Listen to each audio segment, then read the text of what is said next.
LTV news కి స్వాగతం. నేను నాగశ్రీ. బులెటిన్ల ముందుగా హెడ్లైన్స్.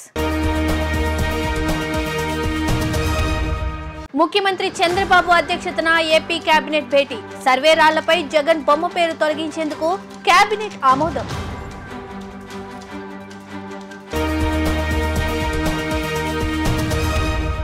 ప్రకాశం బ్యారేజ్ కు భారీగా వరద. 70 గేట్లను ఎత్తిన అధికారులు.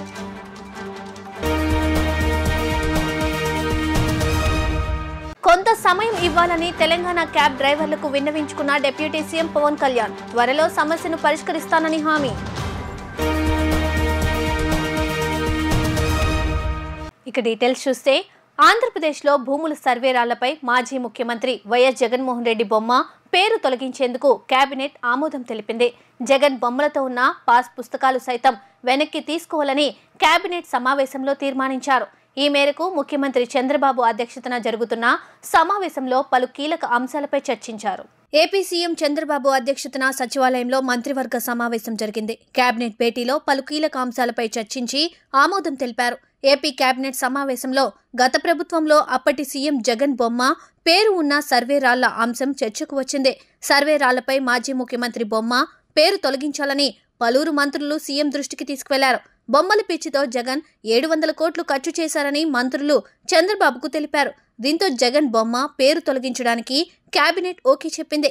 అలాగే రాజముద్ర ఉన్న కొత్త పట్టాదారు పాస్ పుస్తకాలు పంపిణీ చేయాలని సమావేశంలో నిర్ణయించారు. మాజీ సీఎం బొమ్మలతో ఉన్న పాస్ పుస్తకాలను వెనక్కు తీసుకోవాలని తీర్మానించారు. భూముల రీసర్వేపై కేబినెట్లో రెవెన్యూ శాఖ నోట్ సమర్పించింది. రీసర్వే వల్ల తలెత్తిన వివాదాలపై కూడా చర్చ జరిగింది. వైసీపీ ప్రభుత్వ విధానాల వల్ల భూ యజమానుల్లో ఆందోళన నెలకొందని మంత్రులు చెప్పారు. రీసర్వే ప్రక్రియను అబెయన్స్ లో పెట్టాలని కేబినెట్ నిర్ణయించింది. శ్రీశైలం, నాగార్జున సాగర్, పులిచింతల ప్రాజెక్టు గేట్లు ఎత్తివేయడంతో ప్రకాశం బ్యారేజ్ కి వరద పోటెత్తుతోంది. దీంతో బ్యారేజ్లోని మొత్తం 70 గేట్లను ఎత్తి 90,345 క్యూసెక్కుల నీటిని దిగువకు విడుదల చేస్తున్నారు. మరోవైపు కాలువల ద్వారా 13,477 క్యూసెక్కుల నీటిని విడిచిపెడుతున్నారు. సాయంత్రం లేదా రాత్రికి 1,50,000 క్యూసెక్కులకు చేరుకునే అవకాశం ఉందని అధికారులు అంచనా వేస్తున్నారు. లోతట్టు ప్రాంతాల ప్రజలను అధికారులు ఎప్పటికప్పుడు అప్రమత్తం చేస్తున్నారు. మంగళగిరిలోని జనసేన పార్టీ కేంద్ర కార్యాలయంలో డిప్యూటీ సీఎం పవన్ కళ్యాణ్ కు వినతి పత్రాలు సమర్పించేందుకు ప్రజలు పెద్ద ఎత్తున తరలివచ్చారు. ఈ క్రమంలోనే తెలంగాణలో పనిచేస్తున్న ఏపీ క్యాబ్ డ్రైవర్ల సమస్యను పరిష్కరిస్తానని పవన్ కళ్యాణ్ హామీ ఇచ్చారు. తెలంగాణలో పనిచేస్తున్న ఏపీ క్యాబ్ డ్రైవర్ల సమస్య పరిష్కారానికి తన వంతు కృషి చేస్తానని ఉప ముఖ్యమంత్రి పవన్ కళ్యాణ్ చెప్పారు. పార్టీ కార్యాలయంలో ప్రజల నుండి పవన్ కళ్యాణ్ స్వయంగా వినతులు స్వీకరించారు. మదనపల్లికు చెందిన ఎంఆర్ లహరి కన్సల్టెన్సీ సంస్థలు చేస్తున్న మోసాన్ని బాధితులు పవన్ దృష్టికి తీసుకువచ్చారు. ఆల్ ఇండియా పర్మిట్తో తెలంగాణ టెంపరరీ పర్మిట్ కట్టుకుని క్యాబ్స్ నడుపుతున్న ఏపీ డ్రైవర్లను హైదరాబాద్లో అక్కడి డ్రైవర్లు అడ్డుకుంటున్నారని, ఫలితంగా 2,000 కుటుంబాలు రోడ్డున పడుతున్నాయని ఏపీకి చెందిన క్యాబ్ డ్రైవర్లు తమ సమస్యను డిప్యూటీ సీఎం దృష్టికి తీసుకువచ్చారు. ఉమ్మడి రాజధాని గడువు కాలం అయిపోగానే ఆంధ్రప్రదేశ్ క్యాబ్లు హైదరాబాద్లో ఉండకూడదంటూ వారిని అడ్డుకోవడం సబబు కాదని పవన్ అన్నారు. కార్మికులు కలిసికట్టుగా ఉండాలని సూచించారు. తెలంగాణ ప్రభుత్వం స్పందించి సమస్యను పరిష్కరించేలా చొరవ తీసుకుంటుందని పవన్ వారికి హామీ ఇచ్చారు. ఇక్కడున్న ఆంధ్రప్రదేశ్లో డ్రైవర్స్ మీరందరూ సో అది ఉమ్మడి రాజధాని అని చెప్పి మీరు అటు వెళ్ళిపోయారు, హైదరాబాద్కి వెళ్ళిపోయారు. ఇది మన ఉమ్మడి రాజధాని అని చెప్పి. సో మీరు ఎక్కడ మీ బేసిక్ ఈ సవారీ అంతా ఎక్కడ చేస్తారు? Hyderabad local sir. మొత్తం ఎంతమంది ఉన్నారు మీరు? మన మోటార్ ఫీల్డ్కి ఒక 2,000 మంది ఉంటాం సార్. తెలంగాణ ప్రభుత్వానికి కూడా నా విన్నపం, దాదాపు 2,000 మంది ఆంధ్ర డ్రైవర్స్ ఉమ్మడి రాజధాని పరిధిలో ఆల్ ఇండియా పర్మిట్ తీసుకొని తెలంగాణ టెంపరరీ పర్మిట్ తీసుకొని ట్యాక్సీలు నడుపుతూ ఉన్నారు. దాదాపు ₹1,00,000 ఈ లోన్ తీసుకొని పోస్ట్ మన ఉమ్మడి రాజధాని టైం అయిపోయింది అని చెప్పి అక్కడ స్థానికంగా ఉన్న వేలాది ఆంధ్ర డ్రైవర్లని ఇబ్బంది పెడుతున్నారు. సో మన అంటే ఇది నాకు రాత్రి నా దృష్టికి వచ్చింది, ఇప్పుడు నా దృష్టికి వచ్చింది. నా అపీల్ టు తెలంగాణ గవర్నమెంట్కి, అలాగే తెలంగాణ డ్రైవర్స్ సోదరులకు కూడా నా విన్నపం, ఆంధ్ర డ్రైవర్ ప్రతినిధులు కూడా మీ పొట్ట కొట్టాలని కానీ, తెలంగాణ డ్రైవర్ సోదరులు పొట్టలు కొట్టాలని కానీ, వారి కుటుంబాల తాలూకు ఆ సంపాదనని దెబ్బ కొట్టాలని కూడా ఎవరికి ఉద్దేశం లేదు. కానీ ఉన్న పరిస్థితుల్లో ఇప్పుడు మన ఉమ్మడి రాజధానికి ఉన్నాం కాబట్టి ఉన్న పరిస్థితుల్లో వాళ్ళు లోన్లు తీసుకొని బండ్లు నడుపుకుంటూ వెళ్ళారు. ఇంకా నడుపుకుంటూ ఉన్నారు. నడుపుకుంటా ఉంటే ఈ పరిస్థితుల్లో మనకి గొడవలు దేనికి? నా అప్పీల్ టు తెలంగాణ డ్రైవర్ సోదరులు కూడా నా అప్పీల్ ఏంటంటే, తెలంగాణ సంక్షేమం కోసం, తెలంగాణ బాగు కోసం కోరుకునే వ్యక్తుల్లో నేను చాలా బలమైన వ్యక్తిని. ఆంధ్ర రాజధాని కూడా ఇక్కడ బలంగా ఎందుకు ఉండాలి, లేదంటే ఆంధ్ర అభివృద్ధి ఎందుకు ఉండాలి అని ఎందుకు కోరుకుంటున్నానంటే, భవిష్యత్తులో ఇలాంటి రాకూడదనే, ఉత్పన్నం అవ్వకూడదనే నా కోరిక. అందుకనే ఆ పరిధిలోనే మేము చేసుకుంటా వెళ్ళిపోతూ ఉన్నాం. 1-2 లక్షలు లోన్లు తీసేసుకున్నాం. మాకు కనీసం కొంత సమయం కావాలి లోన్ తీర్చడానికి. ఇక్కడ నిజంగా నేను మాటిస్తున్నాను తెలంగాణ డ్రైవర్ సోదరులందరికీ, ఒకసారి ఇక్కడ రాజధాని పనులు మొదలవగానే అందరికీ కూడా ఇక్కడే పనులు ఎక్కువ ఉంటాయి. మీ అందరికీ కూడా మనస్ఫూర్తిగా, ఎందుకంటే మనందరం కార్మిక సోదరులందరూ బాగుండాలి, వారి కుటుంబాలు బాగుండాలి, మీ కుటుంబాలు బాగుండాలని కోరుకునేవాడిని. చేనేత పరిశ్రమపై ఆదరణ పెరిగేందుకు కేంద్ర రాష్ట్ర ప్రభుత్వం ప్రత్యేక చర్యలు చేపడుతున్నట్లు మంత్రి సత్యకుమార్ యాదవ్ స్పష్టం చేశారు. ముద్ర రుణాలను బ్యాంకుల ద్వారా 1,07,00,000 మంగళగిరి చేనేత నేతన్నలకు అందించినట్లు చెప్పారు. గత ప్రభుత్వం 5 సంవత్సరాల్లో సహకార సంఘాలు రాయితీలు పథకాలను సొంత పేరు పెట్టుకుని నిర్వినియోగం చేసిందని ఆరోపించారు. చేనేత పరిశ్రమపై 4.5 లక్షల మంది ఆధారపడి ఉంటే 60,000 మందికే పథకాలు అందించి ప్రచారంలో మాత్రం 81,000 మందికి అందించినట్లు ఆర్భాటంగా ప్రచారం చేసుకున్నట్లు ధ్వజమెత్తారు. ఈ కార్యక్రమంలో గుంటూరు జిల్లా కలెక్టర్ ఎస్ నాగలక్ష్మి, రాష్ట్ర వైద్య విద్య మరియు కుటుంబ సంక్షేమ శాఖ మంత్రి సత్యకుమార్ యాదవ్, మంగళగిరి జనసేన పార్టీ నియోజకవర్గ incharge Chillapalli Srinivasarao, union bank manager మరియు టీడీపీ నాయకులు, బీజేపీ నాయకులు తదితరులు పాల్గొన్నారు. ముందుగా ఎన్ఆర్ఐ జంక్షన్ వద్ద ఏర్పాటు చేసిన చేనేత నేతన్న విగ్రహానికి పూలమాలలు వేసి పెదవడ్లపూడి సెంటర్లోని శ్రీ మార్కండేయ కళ్యాణ మండపంలో ఏర్పాటు చేసిన జాతీయ చేనేత దినోత్సవ సభలో పాల్గొన్నారు. ముందుగా పలువురు చేనేత కార్మికులను పుష్పగుచ్చాలతో సన్మానించి యూనియన్ బ్యాంక్ సహకార చెక్కును మంత్రి చేతుల మీదుగా అందించారు. ఈ సందర్భంగా మంత్రి సత్యకుమార్ యాదవ్ మాట్లాడుతూ, రాష్ట్ర ప్రభుత్వం ఆదేశాల మేరకు జౌళి శాఖ ప్రత్యేక జాతీయ చేనేత వారోత్సవ కార్యక్రమాలు నిర్వహిస్తున్నట్లు చెప్పారు. జాకార్డ్, పంచింగ్ రాట్నాలు, ఇతర పనిముట్లను సబ్సిడీపై కేంద్ర రాష్ట్ర ప్రభుత్వాలు అందిస్తున్నట్లు పేర్కొన్నారు. అనంతరం ఎమ్మెల్సీ పంచుమతి అనురాధ మాట్లాడుతూ, గత 5 సంవత్సరాల పరిపాలనలో చేనేత భవనాన్ని కూల్చి చేనేత కార్మికుల ఆత్మహత్యకు జగన్ కారణమయ్యారని ధ్వజమెత్తారు. మంగళగిరిలో చేనేత టెక్స్టైల్స్ పార్క్ నారా బ్రాహ్మణి ప్రారంభించి చేనేత కళ్లల్లో ఆనందాన్ని చూశారని పేర్కొన్నారు. జనతా వస్త్రాలు, ఆప్కో అభివృద్ధి, చేనేతలకు పెన్షన్లు అందించిన ఘనత నారా చంద్రబాబు నాయుడుదేనని స్పష్టం చేశారు. చేనేత వారోత్సవాలు జరుపుకునే కార్యక్రమానికి శ్రీకారం చుట్టడం జరిగింది. దీనికి రాష్ట్ర ప్రభుత్వం తరపున జౌళి శాఖ ప్రత్యేకమైన కార్యక్రమాలు నిర్వహిస్తూ ఇవాళ చేనేత పరిశ్రమ మీద ఒక ఆదరణ పెరిగేలాగా చర్యలు తీసుకుంటా ఉంది. దానిలో భాగంగా ఈ రాష్ట్ర గౌరవ ముఖ్యమంత్రి వర్యులు నారా చంద్రబాబు నాయుడు గారు చీరాలలో నేతన్నల మధ్య కార్యక్రమాన్ని నిర్వహిస్తున్నారు. ఇవాళ గుంటూరులో కూడా, గుంటూరు జిల్లా మంగళగిరిలో, ఎందుకంటే మంగళగిరి ఆర్థికాభివృద్ధి చేనేత రంగంతో ముడిపడి ఉంది. ఇటువంటి ముఖ్య పట్టణంలో ఇవాళ నేతన్నల మధ్య కార్యక్రమం నిర్వహించుకోవడం, అధికార యంత్రాంగం ద్వారా కేంద్ర రాష్ట్ర ప్రభుత్వాలు అందిస్తున్న కార్యక్రమాలు, సబ్సిడీ మీద అందిస్తున్న పనిముట్లు, అనుబంధ పరికరాలు, రాయితీలు, డిజైనింగ్ కానీ, డయింగ్లో కానీ, లేదా జాకార్డ్ కానీ, పంచింగ్ విషయంలో కానీ నూతన కార్యక్రమాల మీద అవగాహన కల్పించడం, ఆ కార్యక్రమాల గురించి తెలియజెప్పి వాటి లబ్ధి పొందేలా చేయడమే కాకుండా కేంద్రం బ్యాంకుల ద్వారా అందించే రుణాలను కూడా అందిపుచ్చుకొని ఆ చేనేత రంగంలో ఉంటున్న వాళ్ళకి తోడ్పాటు ఇచ్చేలాగా రుణాల గురించి కూడా ఇవాళ చెప్పడం జరిగింది. చేనేతకు సంబంధించిన కార్మికులు ఆత్మహత్య చేసిన ఇంత నిమ్మకి నీరెట్టినట్టే ఉన్నారు ఆ జగన్మోహన్ రెడ్డి గారు.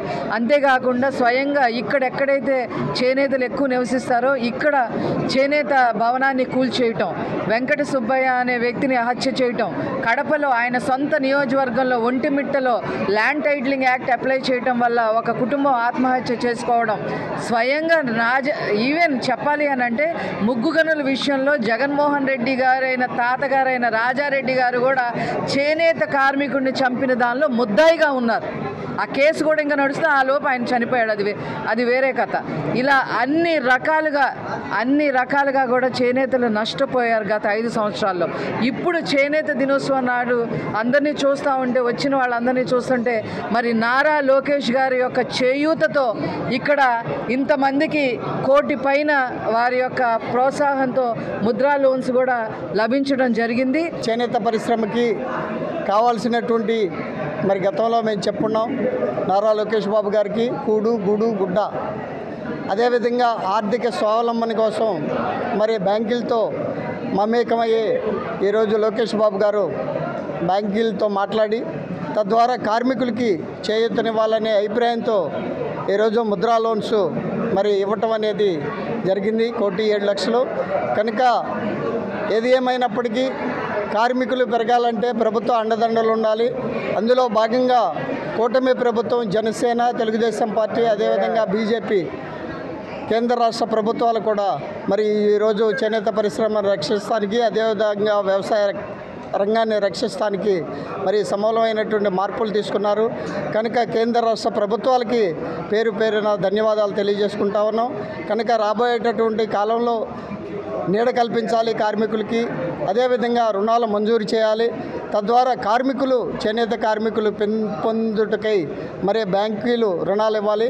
ఈరోజు మంగళగిరి పట్టణంకి వచ్చేసేటప్పటికి union bank, Punjab national bank, SBI bank, ఈ రకంగా బ్యాంకులన్నీ కూడా చేనేత కార్మికులను ఆదుకుంటానికి, వాళ్ళ ఆర్థిక పరిస్థితులు పెంచుకోవడానికి ముందుకు వచ్చినాయి. ఈరోజు ఈ జాతీయ చేనేత దినోత్సవం సందర్భంగా వెనుకబడినటువంటి చేనేత వర్గాలకు సంబంధించినటువంటి పనిచేస్తున్నటువంటి వారికి ఎస్బీఐ, అట్లాగే union bank, Punjab national bank వారి ద్వారా గతంలో చెప్పిన విధంగా వారందరికీ కూడా నారా లోకేష్ బాబు గారి సహకారంతో లోన్లు ఇప్పించడం జరిగింది. ఈ లోన్లు ప్రతి ఒక్కరూ సద్వినియోగపరుచుకుని సకాలంలో తిరిగి చెల్లించి మరి ఇంకా ఎక్కువ మందికి లోన్లు వచ్చే విధంగా వారి సహకరించాల్సిందిగా కోరుతున్నాను. అట్లాగే ఏడీ ఆఫ్ హ్యాండ్లూమ్స్, అట్లాగే మన కలెక్టర్ గారు ఈరోజు ఈ కార్యక్రమాన్ని చాలా దిగ్విజయవంతంగా పూర్తి చేశారు. వారందరికీ మా చేనేత వస్త్ర ఉత్పత్తి విక్రేతల సంఘం తరపున మరియు ప్రత్యేకంగా మన మంగళగిరి నియోజకవర్గ శాసనసభ్యులు నారా లోకేష్ గారు, ఐటీ మినిస్టర్గా వారికి ప్రత్యేక ధన్యవాదాలు తెలియజేసుకుంటున్నాం. వారికి ఒక మంచి వెసులుబాటుని మార్కెటింగ్ కల్పిస్తేనే ఇక్కడ మాస్టర్ వేవర్స్, అలాగే చేనేత కార్మికులు అందరూ కూడా చేతి నిండా పని ఉంటుందని చెప్పని ప్రభుత్వం నుంచి రావాల్సినటువంటి రాయితీ లోన్లు కానివ్వండి, అట్లాగే అందరికి కూడా ఉంటేనే మరి ఇక్కడ బాగుంటుందని చెప్పని ఆలోచన చేస్తూ మరి ఈరోజు ఈ జాతీయ చేనేత దినోత్సవం సందర్భంగా మరి ఏడీ హ్యాండ్లూమ్స్ వారి ఆధ్వర్యంలో కూడా మరి కార్మికులందరికీ కూడా ముద్రా లోన్లు దాదాపు 1,07,00,000 రూపాయల రుణాలు ఈరోజు అందజేయడం కూడా జరుగుతూ ఉంది. మరి ఎందుకనంటే ఆర్థికంగా వారికి తోడ్పాటును అందిస్తేనే ఇటు కార్మికుడు కానివ్వండి, మాస్టర్ వేవర్స్ కానివ్వండి కూడా మరి ఇక్కడ చేనేతను కాపాడుకోవడానికి వెసులుబాటు కలుగుతుంది. మరి ప్రభుత్వాలు గతంలో అనేక ప్రభుత్వాలు మారినప్పుడు కూడా చేనేతల మీద ఎంతో చిన్న చూపు చూస్తూ ఉన్నారు. చేనేత కళాకారులకు ఎవరు కూడా ఆదుకునే పరిస్థితి లేదు. మరి ఈ నియోజకవర్గంలో మరి నారా లోకేష్ గారు మరి ప్రభుత్వం అధికార రాగాల్ని మరి అనేక సంక్షేమ కార్యక్రమాలు చేనేతల గురించి ఆలోచన చేస్తూ అహర్నిశలో ఆలోచన చేసే నాయకుడు మరి నారా లోకేష్ గారు. మరి మేమందరం కూడా నారా లోకేష్ గారికి చేనేతల తరపున రుణపడి ఉంటామని చెప్పిన కూడా ఈ సందర్భంగా కూడా తెలియజేస్తాం. స్పెయిన్ లాంటి చిన్న దేశంలో ప్రతి ఒక్కరూ అవయవ దానాలు చేస్తున్నారని డాక్టర్ ఎస్ఎస్వి పేర్కొన్నారు. మన దేశంలో కూడా అవయవ దానాలపై ప్రతి ఒక్కరికి అవగాహన కల్పించాల్సిన అవసరం ఉందని తెలియజేశారు. మంగళగిరిలోని నిర్మలా ఫార్మసీ ఎన్ఎస్ఎస్ విద్యార్థులచే అవయవ దానాల దినోత్సవ కార్యక్రమాన్ని నిర్వహించారు. ముందుగా నిర్మలా కాలేజ్ ఆవరణ నుండి ఆత్మకూరు బైపాస్ సర్కిల్ వరకు అవయవ దానాలపై అవగాహన కల్పిస్తూ నినాదాలతో ర్యాలీ నిర్వహించారు. అనంతరం ప్రధాన కూడలిలో మానవ విహార కార్యక్రమాన్ని నిర్వహించారు. ఈ కార్యక్రమంలో అఖిల భారత శరీర అవయవదాతల సంఘం వ్యవస్థాపకురాలు గూడూరు సీతామహాలక్ష్మి, గుంటూరు జిల్లా శరీర అవయవదాతల సంఘం అధ్యక్షులు డాక్టర్ ఎస్ఎస్వి, గుంటూరు జిల్లా అవయవదాతల సంఘం ప్రధాన కార్యదర్శి Narmada, Nirmala college of pharmacy విద్యార్థులు, ఉపాధ్యాయులు తదితరులు పాల్గొన్నారు. ఆ ఉద్యమంలో నేను గుంటూరు జిల్లాలో ప్రతినిధిగా ఉన్నాను. అందుకే ఇవాళ ఇక్కడికి వచ్చాను. Nirmala college of pharmacy students అద్భుతంగా ఎంతో మంచిగా వీటి గురించి అవగాహన కల్పించుకున్నారు. ఎన్ఎస్ఎస్ స్టూడెంట్స్ కూడా పార్టిసిపేట్ చేశారు. వాళ్ళందరికీ ఉన్న ధన్యవాదాలు. ఇవాళ రోజున గవర్నమెంట్లు, ఎందుకంటే స్పెయిన్ లాంటి చిన్న దేశంలో దేశం మొత్తం కూడా అవయవదానం చేస్తారు, మన దగ్గర మాత్రం 0.5% కూడా లేదు అవయవదానం చేసే. అందుకని మేము అవేర్నెస్ క్రియేట్ చేస్తున్నాం. దాంట్లో గొప్ప ఉద్యమకారిణి మన గూడూరు సీతాలక్ష్మి గారు, వారు వైజాగ్లో ఉంటారు. చేస్తున్న టీచర్ జాబ్ కూడా మానేసి ఈ ఉద్యమంలో వారు ఇక్కడ దాకా వచ్చారంటే చూడండి ఆమె గొప్పతనము. ఆ స్ఫూర్తితోటే మేము వాళ్ళ రోజున దీంట్లో పార్టిసిపేట్ చేస్తున్నాము. నిన్నే గవర్నమెంట్ హాస్పిటల్లో మీటింగ్ జరిగింది. దాంట్లో మేము ఈ అవయవదాతలకు కూడా పెన్షన్ ఇవ్వాలని చెప్పి కోరాము. ఎస్పెషల్లీ కిడ్నీకి సపోజ్ ఒక చెల్లి ఉంది, ఒక అన్న కిడ్నీ దానం చేస్తుంది. ఆ ఒక కిడ్నీ లేనట్టే కదా, సింగిల్ కిడ్నీ వాళ్ళకి పెన్షన్ ఇస్తుంది గవర్నమెంట్, వాళ్ళకు కూడా సింగిల్ కిడ్నీ కదా, వాళ్ళకు కూడా పెన్షన్ ఇవ్వాలి ఒక 5,000 అని చెప్పి మేము దానికి గవర్నమెంట్ ముందు పెట్టాము. ఇలాంటివి ఇస్తే వాళ్ళు చాలామంది ముందుకు వస్తారు. ఎందుకంటే మనకి అవయవదానం చాలా పూర్గా ఉంది. అందుకని గవర్నమెంట్ కనుక ఇప్పుడు వీళ్ళు చెప్పారు వీరవందనం చేస్తున్నారు అంటే వాళ్ళకి గవర్నమెంట్ లాంఛనాలతోటి అంత్యక్రియలు జరుపుతారు. అలాగే 10,000 ఇస్తారు. వీళ్ళకి ఆరోగ్యశ్రీలో కూడా ఇవన్నీ పేదవాళ్ళు కాబట్టి వీళ్ళు ఆరోగ్యశ్రీలో ఈ ఆపరేషన్లు అన్నీ చేయాలని మేము కోరుతున్నాం, ఎక్కడ రూపాయి ఖర్చు కాకుండా. అంటే 20 సంవత్సరాల సామాజిక ఉద్యమాలు, మానవీయ ఉద్యమాలు ఏవైతే నిర్వహిస్తూ వచ్చామో దాని ఫలితాలు ఇప్పుడిప్పుడే వస్తున్నాయండి. ఇంకా ప్రభుత్వం చేయాల్సింది చాలా ఉంది. ఇప్పుడు ఫర్ ఎగ్జాంపుల్ మొన్ననే మంగళగిరిలో ఆయన మునగపాటి ప్రసాద్ గారు అని అడ్వకేట్ అవయవదానం చేశారు. మంగళగిరి ప్రజలందరూ కూడా స్వచ్ఛందంగా ఆయన యొక్క అంత్యక్రియలో పాల్గొనడం మనం చూసాం. ఆయన ఈవేళ బతికున్న చిరంజీవిగా ఉన్నాడు. కానీ ఆ కుటుంబాన్ని ఆదుకోవాల్సిన బాధ్యత ప్రభుత్వం మీద ఉంది. అలాంటి కుటుంబాలన్నీ పేద మధ్యతరగతి కుటుంబాలు అవయవదానం చేశారు. వాళ్ళందరికీ కూడా ప్రభుత్వం ఉపాధి చూపించాలి, లేదా ఉద్యోగ అవకాశం కల్పించాలి. అట్లీస్ట్ వాళ్ళు ఎక్కువ చదువుకోకపోతే అవుట్ సోర్సింగ్ ఉద్యోగం అయినా సరే ఆ ఫ్యామిలీకి ఇచ్చి ఆ ఫ్యామిలీ రోడ్డును పడిపోకుండా చూడాలి. ఇలాంటి 10 ప్రధానమైన డిమాండ్స్ తోటి రాష్ట్ర ప్రభుత్వానికి, ముఖ్యమంత్రి గారికి మేము అప్పీల్ చేస్తాం. అవి కూడా త్వరలోనే నెరవేరుస్తారని ఈ జాతీయ అవయవదాన పక్షోత్సవాల సందర్భంగా ప్రభుత్వాన్ని మరొక్కసారి విజ్ఞప్తి చేస్తున్నాం మీ ద్వారా. మిత్రులారా, జాతీయ వ్యాప్తంగా దీని యొక్క ప్రాధాన్యతను ఉనికి చాటి చెప్పవలసినటువంటి అవసరం ఎంతో ఉందని నేను ప్రత్యేకంగా ఈ నిర్మలా కాలేజ్ విద్యార్థులను, ముఖ్యంగా నాగార్జున యూనివర్సిటీ వైస్ ఛాన్సలర్ గారు కూడా దీని మీద చాలా ప్రాధాన్యత ఇస్తున్నాడు. ఖచ్చితంగా నాగార్జున యూనివర్సిటీలో ఉన్నటువంటి అఫిలియేటెడ్ కాలేజ్ అన్ని ప్రోగ్రామ్ ఆఫీసర్స్ కూడా దీని మీద మేము ఒక అవగాహన సదస్సు నిర్వహించి దీని యొక్క ప్రాధాన్యతను కూడా వివరించడం జరుగుతుంది. ముఖ్యంగా జాతీయ పరంగా యువకులందరూ కూడా దీని మీద పూర్తి శాస్త్రీయ దృక్పథంతో అవగాహన పెంపొందించుకొని ఇట్లా ఉద్యమకారులైనటువంటి డాక్టర్ సీతామహాలక్ష్మి గారు, డాక్టర్ గారు, తర్వాత సేవా తత్పరతతో మీకు ఒక ఉపాధ్యాయ వృత్తిని నిర్వహిస్తూ ఈ ఎన్ఎస్ఎస్ ప్రోగ్రామ్ ఆఫీసర్గా నాగార్జున యూనివర్సిటీ తర్వాత బాధ్యత వహించినటువంటి నరేష్ బాబు గారికి కూడా నేను ప్రత్యేక ధన్యవాదాలు తెలియజేసుకుంటున్నాను. ఆంటీ ద్వారా నాకు కలిగినందుకు నేను చాలా సంతోషిస్తున్నాను. అందులో భాగంగానే నిర్మలా కాలేజ్ ఫార్మసీలో ఈ విద్యార్థులతో కాంపిటీషన్స్ అనేవి, డ్రాయింగ్ కాంపిటీషన్స్ అనేవి కండక్ట్ చేశాము. అందరూ కూడా స్టూడెంట్స్ మంచిగా పాల్గొని చాలా చక్కగా డ్రాయింగ్ అనేది వేసి అవయవదానం గురించి చాలా చక్కగా వివరించారు. ఈ అవకాశాన్ని నాకు కల్పించినందుకు ధన్యవాదాలు తెలియజేస్తున్నాను. లైవ్ ఆర్గన్ డోనర్గా నా విన్నపం ఒకటేనండి. మనం కుటుంబంలో అవసరమైన వారికి 2 అవయవాలు, కిడ్నీ కానీ లివర్ కానీ దానం చేయవచ్చు. దాని ద్వారా బ్రతికుండగా దానం చేసినా కూడా వితిన్ 1 month మన రెగ్యులర్ ప్రాసెస్ ఆఫ్ లైఫ్ని లీడ్ చేయడానికి ఎటువంటి సందేహము, అపోహలు మీరు ఏ మాత్రం ఆలోచించకుండా మీ కుటుంబ వ్యవస్థని ప్రమోట్ చేసుకోవాలి అంటే ముందు మీకు మీరుగా మీ కుటుంబంలో ముందుకు వచ్చి అవయవదానానికి ప్రోత్సాహం చేయమని మనస్ఫూర్తిగా కోరుకుంటున్నాను. రాష్ట్రంలో లా అండ్ ఆర్డర్ గాడి తప్పిందని జగన్ అన్నారు. రాష్ట్రంలో రాష్ట్రపతి పాలన పెట్టాలన్నారు. ఇందుకోసం సుప్రీంకోర్టుకు వెళ్తానని పేర్కొన్నారు.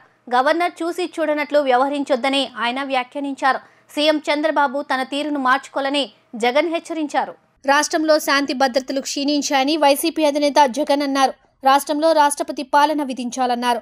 రాష్ట్రంలో జరుగుతున్న దారుణాలను చూసి చూడకుండా వెళ్లకుండా గవర్నర్ అబ్దుల్ నజీర్ కలుగు చేసుకోవాలని జగన్ కోరారు. వైఎస్ఆర్సీపీ శ్రేణులపై టీడీపీ వర్గాలు చేస్తున్న దాడులను, రాష్ట్రంలో పరిస్థితులను ప్రధాని మోదీ దృష్టికి తీసుకెళ్లానని తెలిపారు. రాష్ట్రపతి పాలన కోసం అవసరమైతే సుప్రీంకోర్టుకు సైతం వెళ్లేందుకు సిద్ధమన్నారు. ఎన్టీఆర్ జిల్లా జగ్గేపేట మండలం నవాబ్పేటలో ప్రత్యర్థుల దాడిలో గాయపడి విజయవాడ సన్ రైజ్ ఆసుపత్రిలో చికిత్స పొందుతున్న వైఎస్ఆర్సీపీ నాయకుడు గింజుపల్లి శ్రీనివాసరావు, డేరంగుల గోపి, దేవిశెట్టి రామకృష్ణను జగన్ పరామర్శించారు. అక్కడి నుండి ఆసుపత్రికి వెళ్లారు. రాష్ట్రంలో ఒక తప్పుడు సాంప్రదాయం మొదలైందని, దానికి చంద్రబాబు నాయుడు తెర తీశారన్న జగన్ ఆరోపించారు. చంద్రబాబు నేతృత్వంలో రాష్ట్రంలో అరాచక పాలన సాగుతోందని అన్నారు. వైఎస్ఆర్సీపీ నేతలు, కార్యకర్తలపై టీడీపీ శ్రేణులు ఇష్టానుసారంగా దాడులు చేస్తున్నారన్నారు. దాడులతో ఏమి సాధిస్తున్నారో తెలియడం లేదని జగన్ పేర్కొన్నారు. గ్రామ స్థాయి నుంచి ఈ భయానక వాతావరణాన్ని క్రియేట్ చేస్తా ఉన్నారు. ఆలోచన చేసుకోమని అడుగుతా ఉన్నా. మళ్ళీ చెప్తా ఉన్నా చంద్రబాబు నాయుడు గారికి, మీరు చేస్తూ ఉన్నది తప్పుడు సాంప్రదాయం. ఇది కనుక కొనసాగింది అని అంటే రేపు పొద్దున ఏం జరుగుతుంది అని అంటే, ఈరోజు మీ ప్రభుత్వం ఉంది, చాలా వేగంగా మీ ప్రభుత్వం కూడా తుడిచిపెట్టుకొని పోతుంది. ఆ తర్వాత మళ్ళీ మా ప్రభుత్వం వస్తుంది. ఆ తప్పుడు మా ప్రభుత్వం వచ్చినప్పుడు కార్యకర్తలు నేను వద్దు అని చెప్పినా కూడా వినకుండా ఆ కార్యకర్తలు చంద్రబాబు నాయుడు గారి తెలుగుదేశం పార్టీ వాళ్ళందరికీ కూడా బుద్ధి చెప్పే పరిస్థితి కూడా చంద్రబాబు నాయుడు గారు బీజం వేస్తూ ఉన్నారు. ఈరోజు దయచేసి నేను చంద్రబాబు నాయుడు గారికి చెప్తా ఉన్నా, ఈ తప్పుడు సాంప్రదాయాలను ఇంతటితో ఆపండి. ఈ తప్పుడు సాంప్రదాయాలు పెద్దయ్యాయి, వృక్షాలైనాయి అని అంటే ఆ తర్వాత ఆపడం ఎవరి చేత కాకుండా పోతుంది. ఇప్పటికే లా అండ్ ఆర్డర్ అనేది గాడి తప్పింది. ఇప్పటికే ఏం జరుగుతూ ఉంది అన్నది మీకే తెలియకుండా కూడా జరిగేంత దారుణమైన పరిస్థితిలోకి ఈరోజు లా అండ్ ఆర్డర్ పోతూ ఉంది. ఒక వైఎస్ఆర్సీపీ కార్యకర్తలే కాదు, వైఎస్ఆర్సీపీని అభిమానించే వాళ్ళే కాదు, చివరికి మహిళల మీద కూడా అగత్యాలు పెరిగిపోయినాయి, చిన్నపిల్లల మీద కూడా అగత్యాలు పెరిగిపోయినాయి. ఇష్టం వచ్చినట్టుగా రౌడీజం పెరిగిపోయింది. ఇష్టం వచ్చినట్టుగా ఎవరికి బుద్ధి పుడితే వాళ్ళు చేస్తూ ఉండే కార్యక్రమాలు జరుగుతూ ఉన్నాయి. లా అండ్ ఆర్డర్ పూర్తిగా గాడి తప్పిన పరిస్థితులు కనిపిస్తూ ఉన్నాయి. ఇప్పటికైనా చెప్తా ఉన్నాను, హెచ్చరిస్తూ ఉన్నాం, మరొక్కసారి కూడా చెప్తా ఉన్నాం. శుక్రవారం ఈ మధ్య కాలంలోనే జరిగిన ఇంకొక ఘటనలో ఏకంగా చంపేసిన ఘటన చూసాం నంద్యాలలో. శుక్రవారం నేను అక్కడికి కూడా పోతా ఉన్నాను. ఆ ఘటనను కూడా ఒకసారి రాష్ట్రం దృష్టికి, దేశం దృష్టికి కూడా తీసుకొని పోయే ప్రయత్నంలో భాగంగా అక్కడికి కూడా వెళ్ళి జరిగిన అగాత్యం, జరిగిన అన్యాయం అక్కడ కూడా హైలైట్ చేసే కార్యక్రమం కూడా చేస్తాం. ఖచ్చితంగా హైకోర్టు తలుపులు తడతాం, అవసరమైతే సుప్రీంకోర్టు తలుపులు కూడా తడతాం. ఇప్పటికే ప్రధాన రాజకీయ పక్షాలన్నింటికీ కూడా రాష్ట్రంలో జరుగుతూ ఉన్న అన్యాయాల గురించి వివరించడం జరిగింది. ఇక హైకోర్టు, సుప్రీంకోర్టు గడపలు కూడా గట్టిగా వాళ్ళ తలుపులు కూడా కొట్టే కార్యక్రమాలు గట్టిగా చేస్తాం. రాష్ట్రంలో జరుగుతూ ఉన్న ఈ అన్యాయాలు, ఈ ఆక్రందనల మీద ఎందుకు ప్రెసిడెంట్ రూల్ విధించకూడదు అని చెప్పి కూడా గట్టిగా వాళ్ళని అడిగే కార్యక్రమం కూడా చేస్తాం. గవర్నర్ గారిని కూడా ఈ విషయంలో కలగజేసుకోవాల్సిన అవసరం ఉంది అని చెప్పి కూడా గవర్నర్ గారిని కూడా ఈ సందర్భంగా విన్నపిస్తా ఉన్నాం. వైఎస్ వివేక కుమార్తె సునీత ఏపీ హోంమంత్రి అనితను కలిశారు. తన తండ్రి హత్య కేసులో జరిగిన అన్యాయాన్ని ఆమె మంత్రికి వివరించారు. వివేక హత్య తదనంతర పరిణామాలను హోంమంత్రి దృష్టికి తీసుకువెళ్లారు. ప్రభుత్వ హయాంలో స్థానిక పోలీసులు హంతకులకు అండగా నిలిచారని ఆరోపించారు. వారిపై చర్యలు తీసుకోవాలని కోరారు. విచారణ సమయంలో కేసును నీరుగార్చేలా వ్యవహరించారని పేర్కొన్నారు. సిబిఐ అధికారులపై తప్పుడు కేసుతో పాటు సాక్షులను బెదిరించారని సునీత హోంమంత్రికి వివరించారు. అనధికార లేఅవుట్లపై ప్రత్యేక దృష్టి సారిస్తున్నామని, వీటిపై విస్తృతంగా ప్రచారం చేస్తామని, కొనుగోలు చేస్తే ఇబ్బంది పడతారని ప్రజలకు తెలిసేలా చర్యలు తీసుకుంటామని పురపాలక శాఖ మంత్రి నారాయణ తెలిపారు. వాటి సర్వే నెంబర్లతో సహా వివరాలను రిజిస్ట్రేషన్ శాఖకు పంపించి రిజిస్ట్రేషన్ కాకుండా చూస్తామన్నారు. అన్ని వివరాలను ప్రత్యేక వెబ్సైట్స్ ద్వారా ప్రజలకు అందుబాటులో ఉంచుతామని తెలిపారు. రాష్ట్రంలో సంక్లిష్టంగా ఉన్న లేఅవుట్లు, భవన నిర్మాణాల నిబంధనలను సవరించి సరళీకరిస్తామని వివరించారు. అనుమతుల విషయంలో అనేక ఇబ్బందులు పడుతున్నామని సంఘాల ప్రతినిధులు మంత్రికి వివరించారు. సింగిల్ విండో విధానంలో అనుమతులు ఇవ్వాలని కోరారు. నిర్మాణం పూర్తయినా లేబర్ సెస్ పేరుతో ఇబ్బంది పెట్టడం తగదన్నారు. 2014-19 కాలం స్వర్ణయుగమని, గత ప్రభుత్వ హయాంలో తీవ్రంగా నష్టపోయామని చెప్పారు. మళ్లీ రాష్ట్రంలో రియల్ ఎస్టేట్ రంగం ఊపందుకోవాలంటే ప్రత్యేక చర్యలు తీసుకోవాలని కోరారు. అనంతరం మంత్రి నారాయణ మీడియాతో మాట్లాడుతూ నాలా వెకెట్ల్యాండ్ ట్యాక్స్, ఫైర్, టీడీఆర్, బాండ్ల వంటి సమస్యలున్నాయి. ఇటీవల నెల్లూరులో సీఎం చంద్రబాబు ఆదేశాల మేరకు పట్టణ ప్రణాళికకు ప్రత్యేక డ్రైవ్ ప్రారంభించాం. కొన్ని సమస్యలను అప్పటికప్పుడు పరిష్కరించాం. విశాఖపట్నంలోనూ ప్రారంభించాం. ఎన్నికల కోడ్ రావడంతో ఆగిపోయింది. రోజు ఒక పురపాలికలోనూ నేనే డ్రైవ్లో పాల్గొంటా. దీనివల్ల నాకు ప్రజలు సమస్యలు తెలుస్తాయి. ఈరోజు విజయవాడలో బిల్డర్ల సమావేశంలో పలు అంశాలు తెలుసుకున్నాం. ఇతర రాష్ట్రాల్లో టౌన్జనింగ్ ఎలా ఉంది, పట్టణాభివృద్ధికి సంస్థలు ఎలా పనిచేస్తున్నాయి తెలుసుకునేందుకు ప్రత్యేక బృందాలను ఏర్పాటు చేశాం. 10 రాష్ట్రాల్లో పరిశీలించి విధి విధానాలు రూపొందిస్తాం. 3 నెలల్లో అన్ని సేవలను సులభతరం చేస్తాం. వ్యవస్థను గడిలో పెడతాం. నిబంధనల ప్రకారమే నిర్మాణాలు ఉండాలని తెలియజేశారు. ఆ రోజు తెలుగుదేశం ప్రభుత్వం తీసుకొచ్చింది. అయితే ఇప్పుడు కొన్ని ఇబ్బందులు ఉన్నాయని, ఒకటి నాలా ట్యాక్స్ విషయం, ఒకటి వేకెంట్ ల్యాండ్ ట్యాక్స్, ఒకటి ఓపెన్ ల్యాండ్ కాస్ట్ గురించి, అదేవిధంగా ఫైర్ డిపార్ట్మెంటు, ఎయిర్పోర్టు, అదేవిధంగా ప్రాపర్టీ ట్యాక్సు, అదేవిధంగా టీడీఆర్ బాండ్స్, ఈ లేబర్ చెస్, షార్ట్స్ ఎవరు అతిక్రమించినా దాని మీద స్ట్రిక్ట్గా యాక్షన్ తీసుకుంటాం. అంతేకాకుండా ఈరోజు సమస్యలు చూపించారు. ఒకటి ఏంటంటే ఆన్లైన్ అప్రూవల్ అన్నీ బాగానే ఉన్నాయి, మళ్ళీ అది అప్రూవ్ అయిన తర్వాత ఈసీ తీసుకురమ్మంటున్నారు, ఈసీకి పరిగెత్తాల్సి వస్తుంది, ఫైర్ తెమ్మంటున్నారు, ఫైర్. ఇవన్నీ కూడా ఇంటర్లింక్ చేయడానికి ఆల్రెడీ రెవెన్యూ డిపార్ట్మెంట్ మినిస్టర్ గారితో డిస్కస్ చేశాను. ఇన్ని కూడా ఒక సిస్టమ్ తీసుకొస్తాం, ఏవి ఆథరైజ్డ్ ఏవి అనాథరైజ్డ్ అనేది ఆన్లైన్లో ఒక వెబ్సైట్ క్రియేట్ చేసి, ఆథరైజ్డ్ దానికి రిజిస్ట్రేషన్కి వస్తే రిజిస్ట్రేషన్ చేయొద్దని చెప్పబోతున్నాం. అందువల్ల ఎవరైనా ఒక లేఅవుట్లో ప్లాట్లు కొనదలుచుకుంటే క్లియర్ కట్గా అది ఆథరైజ్డా అనాథరైజ్డా తెలుసుకొని కొనండి. దాన్ని స్ట్రిక్ట్గా ఉంటామని తెలియజేస్తుందా.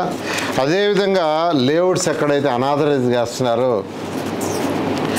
ఆ అనాథరైజ్ చేసే లేఅవుట్స్ని మేము పబ్లిక్గా టీవీల ద్వారా పేపర్ల ద్వారా తెలియజేయబోతున్నాం.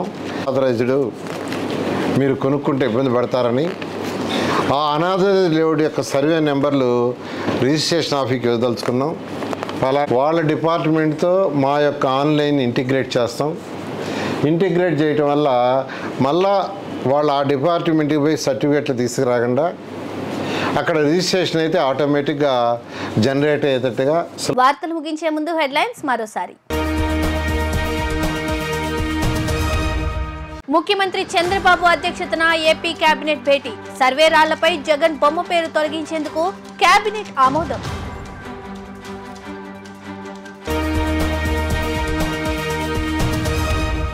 ప్రకాశం బ్యారేజ్ కు భారీగా వరద, 70 గేట్లను ఎత్తిన అధికారులు.